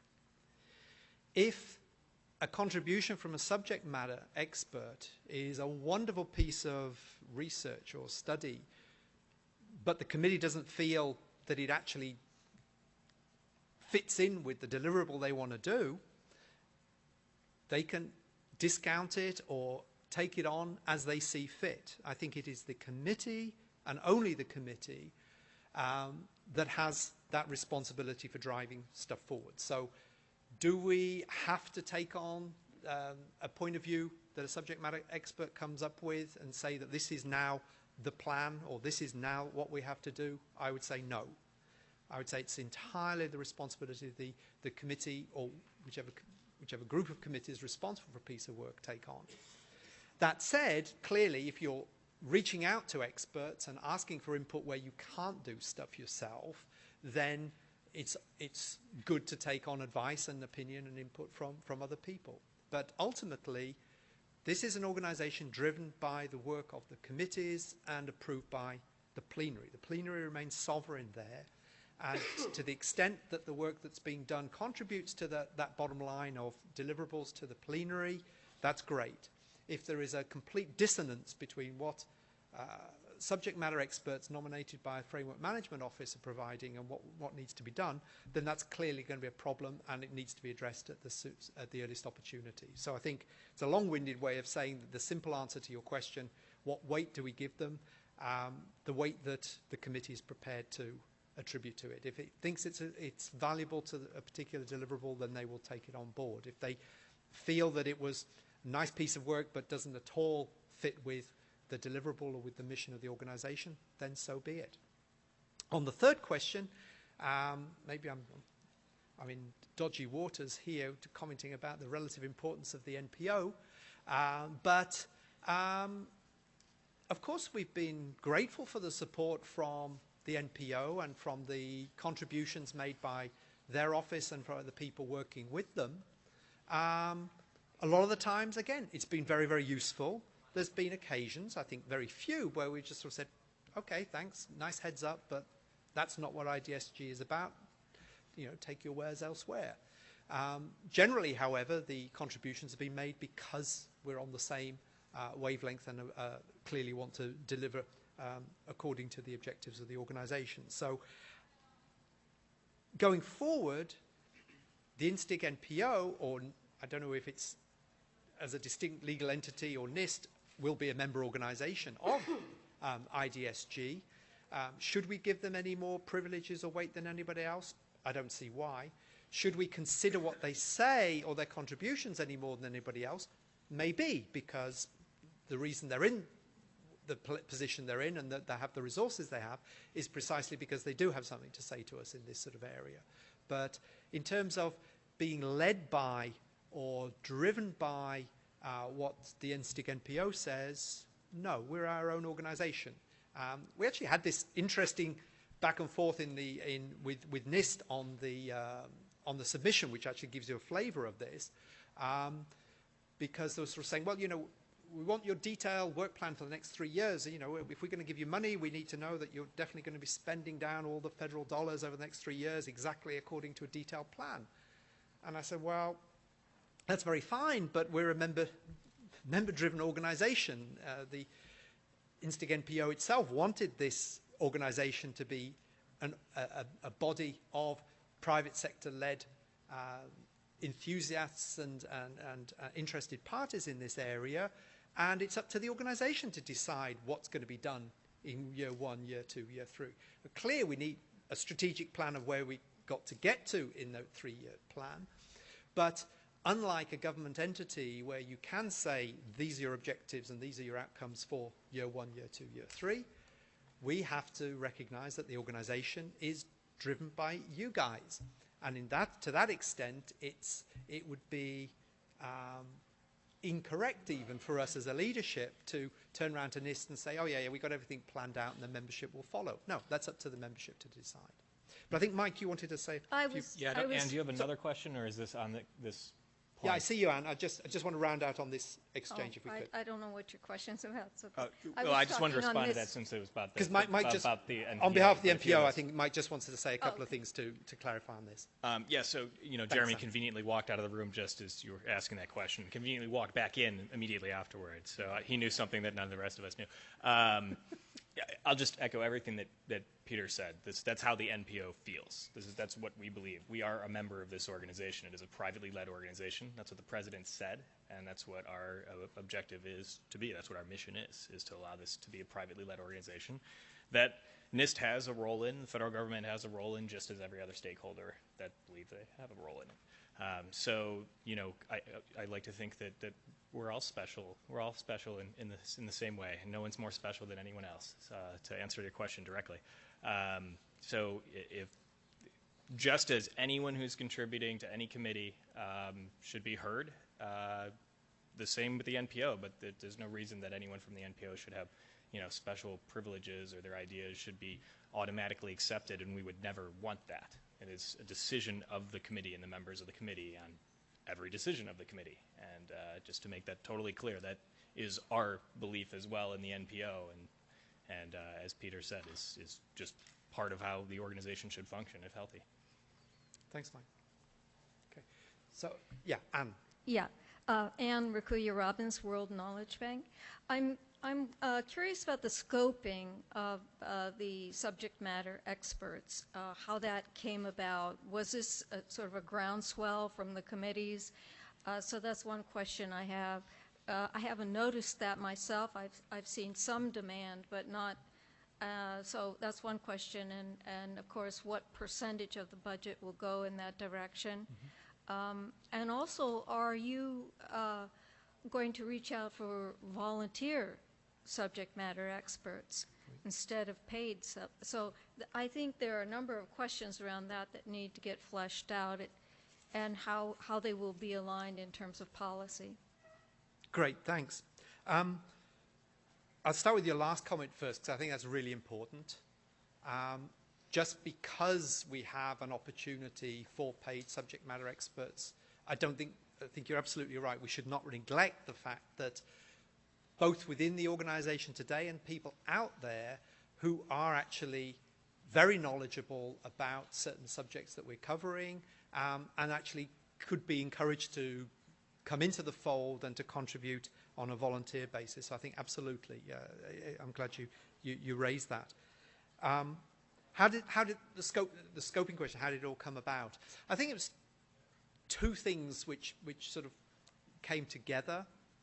On the one side, and I'm pleased to hear that in some committees this is not an issue, but it was clear that in a couple of committees at least that there was a desire for just more bandwidth, that the people around the table just couldn't get their head around or get to deliver stuff along in accordance with the timeline of that the committee itself had laid down, and that there was concern that they were falling behind and that they needed some external support. So it came partly from that side. And the other side was, and hence the title, rather grandiose I think in my sense, but NIST Grants Office wanted a title, so we had to give them a title. The idea of Framework Management Office, and there is there the sort of parallel with a Program Management Office, which is we shouldn't be just looking at the individual pieces of work on a sort of atomic basis, but to seeing them as part of that whole. And that whole is the set of deliverables that together constitute this identity system framework that we want to build and that we want to make operational one day. And in doing so, be able to respond and say to the White House, this was your strategy, these were your objectives and goals, we have been able to deliver, partly deliver, not deliver, but hopefully deliver against, and this is what we've been able to do. And the idea of the Framework Management Office is to give have some sort of, not really entity, but to have some responsibility within the organization to take on coordination of and maintain an overview, like we do at the moment today with this sort of activities tracker, overview of all the work that's being done in the committees and seeing how collectively they are actually delivering against that overall objective and goals that we've set ourselves up to do. So the idea is to give responsibility to a contractor to play that, and that's where it's similar to a sort of program management office, that responsibility for that oversight and to be able to send the warning signals to the management council, to the committees, where work's falling behind, whether there's complex dependencies between pieces of deliverables which are causing trouble, and to be able proactively to identify where the problems lie and where there may be work needed to be done. So I think it was the two things together, both the committees, or at least some committees, expressing concern that they weren't able to fulfill on some of their obligations, and that desire to ensure that there's a proper coordination and that there's somebody responsible for looking at all of that. I mean, to date, it's actually been partly the NPO, and we've been grateful for the support that they've been able to provide on that. But if we're going to be an organisation which is independent, we feel that's a responsibility we need to take on more, and, you know, with all the best inputs that we can get from the NPO, it's our responsibility now. We need to take that on. In terms of what proportion of the budget, okay, there are not fixed figures at the moment, because as you can imagine, we're in sort of negotiation about what could be, what should be spent where. But I think a ballpark estimate, 40%, 30%, 40%. So a bit, Kim might be able to give it better, but it's something around that sort of figure of the total budget covering everything from the executive director's salary, the operational and organizational costs, and all the other, you know, outreach, communications, everything else. There was, Kim, do you want to? Yeah, I think about 30% of the overall budget would be towards not the subject matter experts, but the entire framework management office. So that would be the project management support, the deliverable support, and in the subject matter experts. There is not a dollar amount earmarked specifically to subject matter experts. Yeah. That said, and again, this is my own view at the moment, whatever budget we do earmark to a contractor for that whole package, the coordination, the project management, as well as the subject matter expertise, my personal wish, and I think that was shared broadly by the board as well, is that the largest proportion possible should be dedicated to the actual subject matter expertise and providing that actual bankable work, and not in very heavyweight sort of project management infrastructure, which, you know, and as anybody's been involved in PMOs knows, can sort of grow very, very quickly if you don't keep it under control. So there's a desire to ensure that within that overall chunk of money, the large lion's share of that goes to the actual subject matter experts. Yeah, Tom.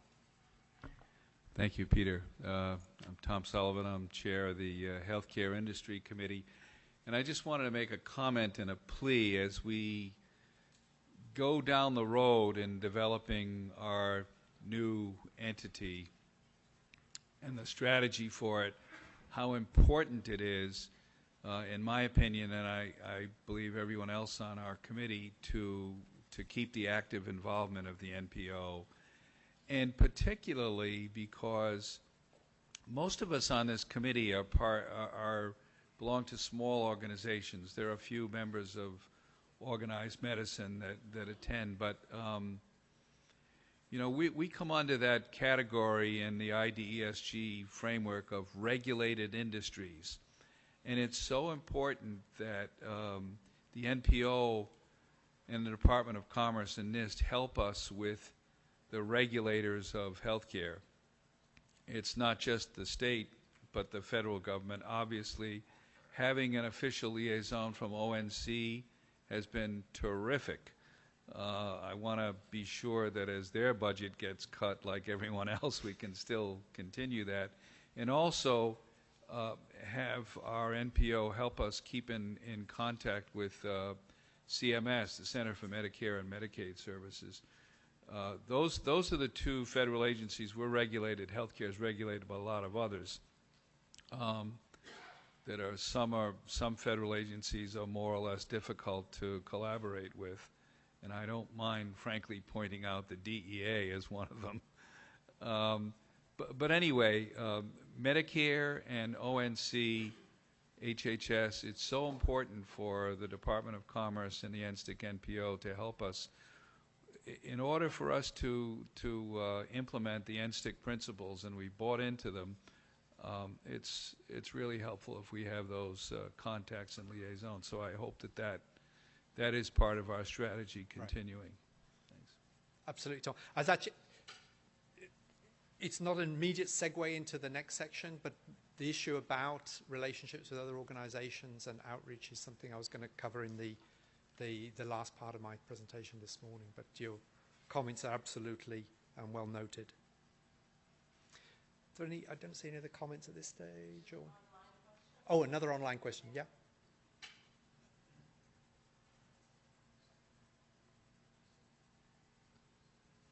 While we're waiting for that, one other element which I didn't mention in the first section when we talked about the operational side and the grants proposal, and I think here the board quite rightly was looking for reassurance more than anything else, and that is, although as officers we had to work pretty quickly in getting quite a lot of documentation together to submit to NIST.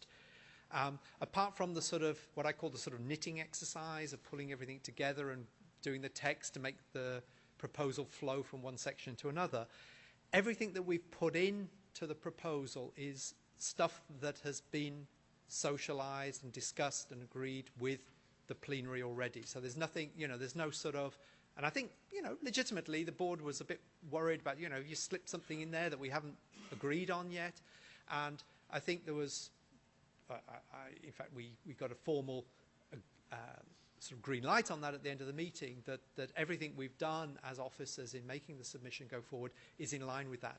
And there's one element in that which we didn't cover, or I didn't cover in my presentation earlier, and that is, well, okay, we're talking about grant dollars from the federal government.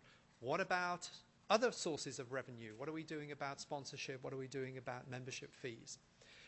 As you know, we've had a couple of rounds in plenary and within the board and management council about discussion on membership fees, and that's not going to go away. At some point we have to transition to being an organization that's able to sustain itself through its own membership. Now, whether that's through membership fees, through some financial model that we come up with which allows us to generate lots of revenue, whether that's sponsorship by organizations or for particular activities, or a combination of all of those things, we have to see. But what we've done in the grants proposal is basically say, none of this has been nailed down yet. We know that we have to transition away from the federal dollars. We have to wean ourselves off the federal money. But we are conscious of the fact that we need to have membership buy-in and support from the plenary for any specific proposal regarding membership dues, forms of contribution in sponsorship or other types of business model, and that is still under discussion, under debate. But I just wanted, in terms of completing the picture, just to add that element because I forgot to mention that earlier. Kim. Okay, so this is an online question again. This is from Brian Russell. One part you've kind of partly spoken to. Can you review why we are considering subject matter experts? And then the other part is, heard a difference to, is this related to speeding up deliverables? Is that the only purpose for considering? That's a question, is it? Is Right. So basically, and Brian, I apologize if I don't summarize this properly for you. But in the selection of subject matter experts and why we're choosing to go down the path of having subject matter experts, is that only to assist in getting the deliverables out? I think no. I think it's important consideration ensuring that stuff gets done on time and is able to keep the work program going forward.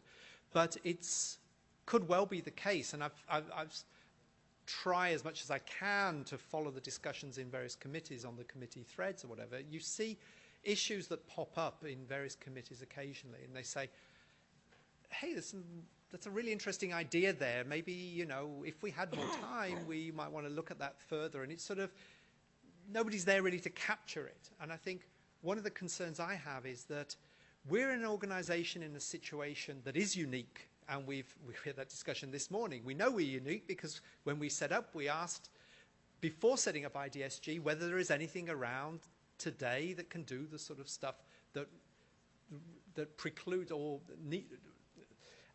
means that a new organization doesn't need to be set up. So we're unique because there are a number of problems and ways of looking at a series of interconnected problems in a unique way, which may need some fresh thinking. And I think what I've seen is a number of, you could call them missed opportunities, but certainly elements which have been flagged up in different committees, which, if there had been resources available, could actually be articulated into a piece of work that could feed back into what we're doing and actually help us drive more coherently towards delivering on our overall work. So I think to that extent, having the opportunity for a committee to start a discussion on something and some issue comes up and to be able to say, let's articulate that, let's identify what question we're trying to answer, what are the requirements of that. Maybe that's a perfect piece of work for a consultant to do over 2 or 3 days, or a piece of work that could be put together and feed in. The result may be, okay, it was worth looking at, but at the end of the day, it didn't contribute. But at least you know that you've explored it and excluded it, but you never know, and that's how a lot of our R&D goes as well. You might just hit on something which really helps drive our work further forward, and that as a result, then there's more buy-in and that there's further work to be done as a result. So I think to Brian's question, yes, partly to get deliverables out on time, but also to have that opportunity to explore certain ideas which are just sort of touched on in committee meetings to be examined in a bit more detail. Yeah, I would just add that I don't just focus on the word subject matter expert. I mean, you know, we can replace that word with resource. In my 2 months as being the plenary chair, you know, I try to meet with as many of the committees as possible and talk about their attendance, their deliverables, where they need help, how their charter is supporting them, or if those things need to be changed. And there was a number of times where people said, for the deliverables that we have to provide, we don't have enough resources to get all of that work done. And so we can replace the word subject matter expert with resources. And our goal is to be able to have funding for additional resources to support the committees. Now, if there is a specific deliverable that does require a subject matter expert, we want to also be able to fill those voids as well. So it's really an opportunity for us to be able to have the additional support to support the committees and get those the deliverables out when it is related to deliverables, or as Peter said, a fresh perspective if that's what you need as well. Just to clarify that when we talk about resources, we still think of it in that sense of a sort of intellectual resource for the committees. There is earmarked within the overall proposal resources for meeting support, secretarial support, the sort of backbone and infrastructure for the organization as well. So it's not taking out of that pot. Jeremy. Just one point of clarification, and I agree with everything that's been said on this topic, but an important thing to keep in mind from the government's perspective is speed thrills. It's very important in a voluntary multi-stakeholder collaborative effort such as this to keep deliverables moving at a relatively decent clip. And as I talked about in my opening comments, one of the things that we have seen is when you're dependent on all volunteers and they don't have resources, be they subject matter experts or administrative resources or whatever they may be, to keep things moving at a speedy clip, we tend to stop. And so one of the big reasons why we've been very eager in the second iteration of grant funding to the Identity Ecosystem Steering Group to provide funding for resources directly to the committees is to accelerate the pace of deliverables. That can help build momentum for a whole bunch of other healthy things for this organization. And of course, it accelerates something that the White House and the government have said from the start is a national priority, the creation of a vibrant identity ecosystem framework. Yeah. So speed may not be the only thing, but we like it. Yeah, speed and momentum, because it's a question of keeping that, not just keeping things moving, but providing a momentum that allows you to also to bring more people into the tent and to get work going on. Just real quickly, yes, in that same light, what kind of a forum will we have for querying and having some discussion about this going forward? Is there going to be a forum, the parts of the budget? What is the way we'll discourse on this going forward? I think this is partly that forum. That's clear. As I say, there are separate elements in terms of the actual grant submission process, and because of the need partly for the need of confidentiality and the dealing with contractors and staffing and other issues. That's something which the board is overall responsible for, and they're keeping the officers in check on that and ensuring that. But I think your question is broader than just that purely operational side of the grant submission process. I think the forum is, I think the committee of, what's it called, the meeting of committee chairs, I think is a great forum, because it's the one place where everyone, or you get that sort of horizontal and overview and heads up of what's going on across the board. And one thing we discussed this morning is that we'd want to, if not institutionalize it, I don't mean that in a sort of too much of a bureaucratic sense, but we want to make that a much clearer focal point for the consideration of this going forward. And it could well be that that's the forum where we develop the specific rules of engagement and operating procedures for how committees go about asking for subject matter expertise, how we deal with arbitrating between conflicting or excessive demand, and how we deal with guidelines to subject matter experts and whatever. As I said earlier, that we're in pretty new territory here, so we'd be looking for as much input as we can. But I would say my gut feeling is that's probably the forum which is most central to that broader sense of where the discussion takes place on that sort of thing. I hope that answers. The last online comment, again, is from Brian Russell, and it's more of a, I think, rhetorical question. How much is the government prepared to pay to keep things moving at a steady clip or speedy clip? So we're just kind of, I wanted to make sure that those that are remote are heard, but I don't think it was meant to have a specific response back from indeed. Jeremy. Just in keeping time. Yeah, thank you. Yeah, I was just we will be wrapping this portion up by 2:15, and I know this has been a heavy part of the conversation, but we really wanted to make sure everybody had an update on the things that were going on. I want to make sure that Peter has time to hit his third point, because that will be a great way for us to go to break and then be able to come back with our first panel that's going to be kind of heavily related to what he's going to show on this last portion of it. But I think there's one question first. One last question. It's an open question, and tapping on the last three that spoke. Can you just introduce yourself so that people online can... Angela Ray, Grove House Consulting. The federal government also has another initiative with its ID management and a working group on identity authentication. And so in light of limited resources and the federal government interested in being an early adopter of identity authentication, I guess the question is, where would we see overlap and be able to gain the efficiencies that the U.S. federal government has made in this field? Where would we see overlap with the NSTIC initiative? Great segue into the third part. Yeah. So there's going to be it's going to be a rather weird diagram coming up, so it'll require some explanation. But I'll try not to get distracted, or I hope you don't get too distracted by it straight away. So I've looked the operational side, the question of the grants procedure, the internal organizational issues, but then what about the actual meaty stuff in terms of the policy? Well, it's not for me to pontificate on this, and in a way it's good that this is a shorter version, because it's really just to try and give a heads up of some pointers about what needs to be done and what is being done.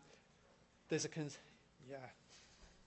that's the simplified version. I'll take you through it in a moment.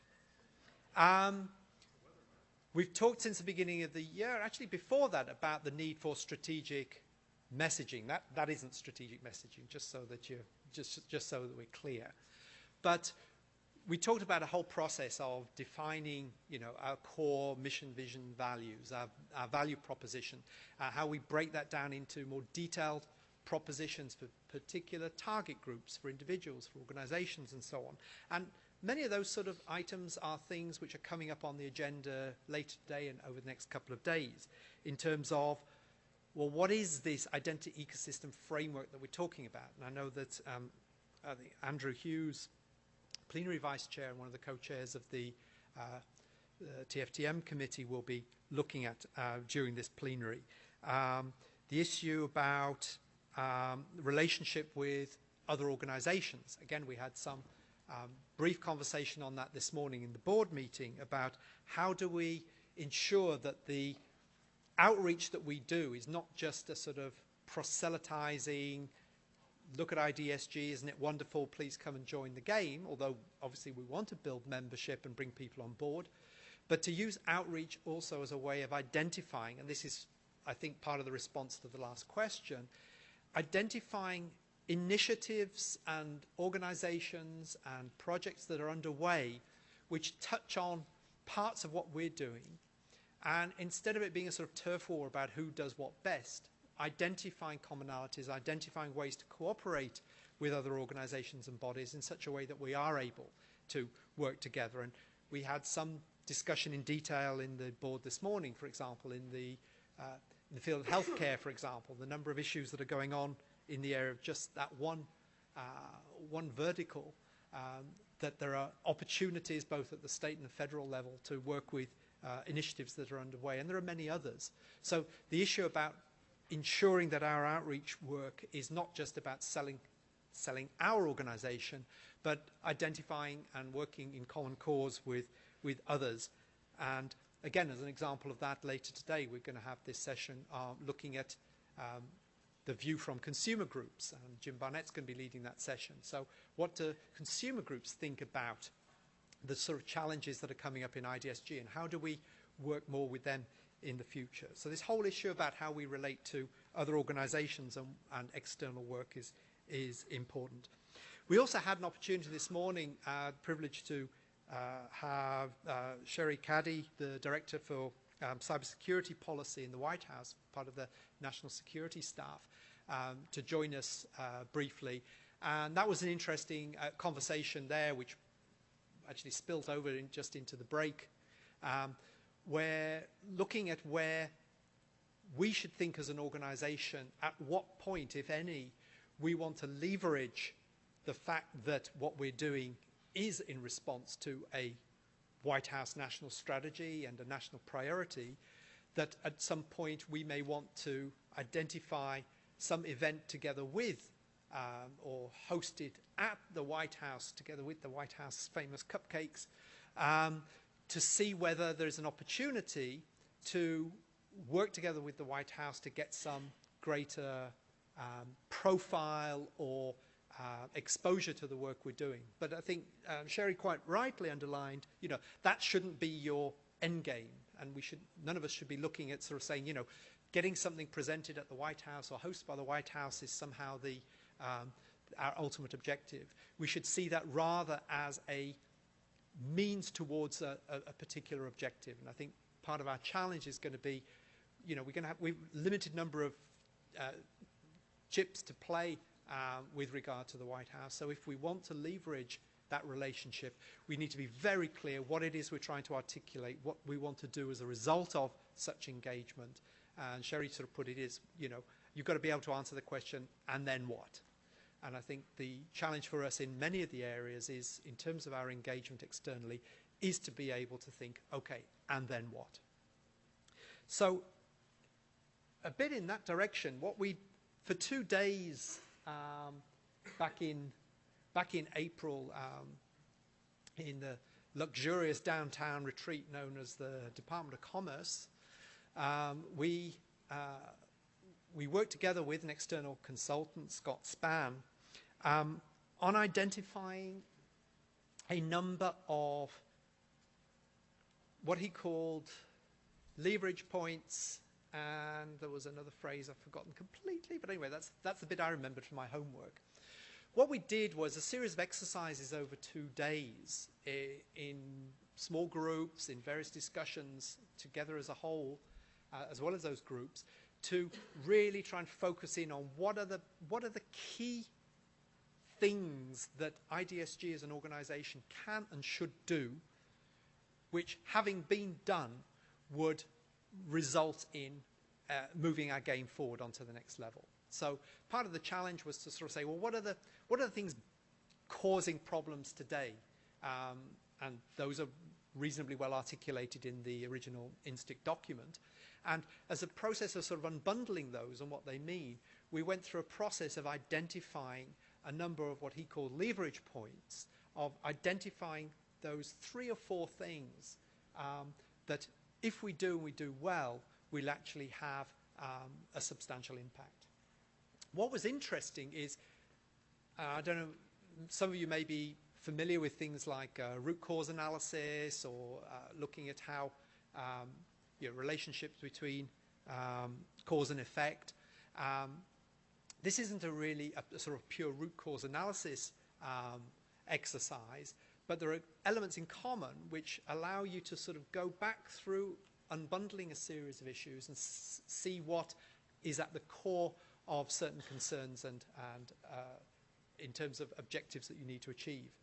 And one which did come up pretty quickly, and it's the one on your screen, so just below center, was ability to govern ourselves. That if we as an organization really get to grips with how we manage our work and how we function as an organization, we are then going to be in a position to be able to deliver on quite a lot of other things. I'm not going to sort of overemphasize that point, but it's not the most important thing to do, but it's one that we need to get right soon in order to be able to deliver value in the other areas. On the top line, you've got some of the 3 of the big drivers in terms of what we're trying to do. The first one on the left in green, the ability to articulate and demonstrate the INSTIC vision and principles. I mean, it's maybe a bit of a no-brainer, but I think we need to sometimes come back to basics to remember why we're here and what we're trying to do. And the INSTIC vision and principles are core to everything we're trying to deliver against.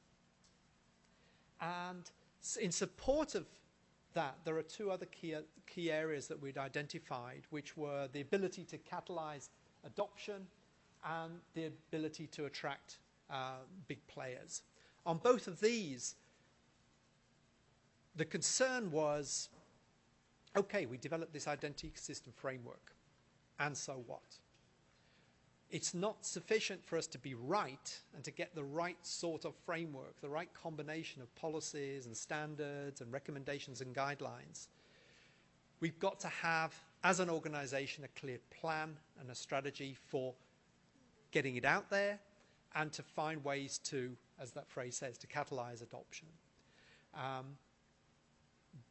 That itself is intimately related to the issue of trying to get big players on board, because if you can get 2 or 3 key players to recognize that what we're doing is going to be of benefit to them, and by getting them involved and getting them to adopt the sort of approach we're taking, that it serves as a beacon for others to come to and say, okay, we get it, they get it, so there's something there that we need to get involved in. These are clearly issues which we need to address. So it's not so much just having an identity system framework, it's being clear about how we go out and promote that and to get other people involved. So that's, in terms, as far as I'm concerned, is part of that broader vision of what IDSG outreach is all about. Jamie, you have a question? Peter, quick resource question. I'm Jamie Clark from Oasis, and I think I probably still have the spirograph I had when I was a kid, so I might be able to do one of those given enough time. But since you already have one, has it been published? I mean, no, it hasn't yet. And no. Also, to the extent this is something that's going to drive strategic decisions and deliverables and all that, can I assume that this and whatever accompanies it is going to be pushed out to the plenary, and in what form and when, and where should we be looking? That's what I had. The challenge is actually in that last part of your comment, which is in what form and when. We took upon ourselves as individuals a series of responsibilities as a result of that board retreat, and mea culpa as much as anybody else, we haven't yet got round to sort of synthesizing that, bringing the material together to be able to present it. So in a way, what you're seeing here is the first snapshot overview, high-level view of that, and what I'm trying to do is give you a bit of context for that. So because this one-page PDF is probably not going to make a hell of a lot of sense without any context. So what we have is a challenge is, I think, can we see maybe some of the bits of the, do we have some of the other key ones? Maybe Kim can. It'll be good for us to actually look at the far, far left as an idea that maybe will start some of the conversations for the next panel, since we are actually starting to run into our break right now. So that would be a way. One of the things that we did was we broke our larger group into subgroups. So we looked at end users, we tried to put on the hat of different relying parties as we were trying to see how those lines can take us back up to those leverage points. And end user was an interesting one, and I think that will tie into our consumer citizen panel that's going to come up next. Yeah, thanks, Kim. Yeah, so I mean, I don't want to run through all of these in detail, but basically just give you the sense that what we tried to do was to, of all the things that are happening in the sort of identity space and all, you know, the circled, the green circle right on the left there, really was the sort of summed up the whole challenge. There's a whole lot of bad things going on out in the world in the whole identity space. And ultimately, one of our sort of, if you like, key performance indicators over time is going to be that the number of bad things that are happening goes down. So that, coupled with the issue about articulating the vision and principles of INSTIC, should be the two key elements, both the driver and the indicator, in terms of the performance of the organization. So, I mean, it's oversimplifying it necessarily because of lack of time. But basically what I wanted to give you a sense of was, firstly, a quick sense of what came out for us as a sort of overall picture. And it's difficult on one screen to see the whole of that, but we will distribute that. But what we want to do with that is we've decided as a board that for each of the key leverage points that we see we need to do something here in order to make a change, as a board, we will assign someone in the board as being the sort of owner of that issue, in the sense that they're the person who is going to step up at any point and say, we haven't done anything on this, this isn't progressing, this isn't going far enough. We will assign someone in the board who will be the person responsible, and there's a bit of a distinction there. So the first person, if you like, is the accountability person. They're the person taking responsibility for or taking on the accountability of the organization for ensuring stuff's done in a particular area. We will then assign someone in the board who will be responsible, and that person, the responsible person, is the one that has to come together with a series of ideas, proposals, work items, which are then fed through to the committees, discussed and articulated in the plenary to actually deliver on those things. And to basically make a, if you like, a board level and management council level work program around these various items. Now, this is not abstract, this is not divorced from the work of the committees. We see it rather as, what do we as a management organization group have to do to complement what's being done in the committees, to ensure that the committees are getting the right sort of air cover and support from us as a management council in the delivery of their own objectives. So that's broadly that's the sort of 2-minute, 3-minute explanation of where we were intending to go with that chart.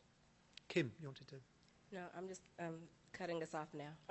Okay, thank you. No, so we actually We're running out. We run over time. Yeah, we're over time. As you can see, though, having a conversation around even trying to do this type of map was really interesting for the group. I mean, it took us 2 days to try to think through these and watch how it all came together, but it was really interesting. We do not think that this is the map for IDESG now. This is our first effort around trying to visualize really what those leverage points are. And even the need exists for us to have to now go back and say, Mr. End User, Miss End User, did we get this right? You know, are the things that you care about those very things? So I really would like us to kind of think about that as this next, when we come back from break, we're going to have a citizen consumer panel, and it's kind of like one of the first times we've heard from these 3 different groups that have not been actively engaged in the IDSG, what identity concerns exist for them. So please. Can you give us a sense of the timing? I know we've run over. Well, the panel still has to end at the same time. There's some people that have to leave, and so the panel's going to end at 3:30. We'll give you 5 minutes extra right now. So it's 2:25 and 1 second. I love how we can have that. This is NIST, you know. So it's 2:25. We will start. There's still latency there, though. It's not at 2:35. So. In 18 seconds. So please feel free to take a break right now, but we really want you all to come back to hear the panel. And thanks for your patience. It's quite a long session. Thank you. Thanks.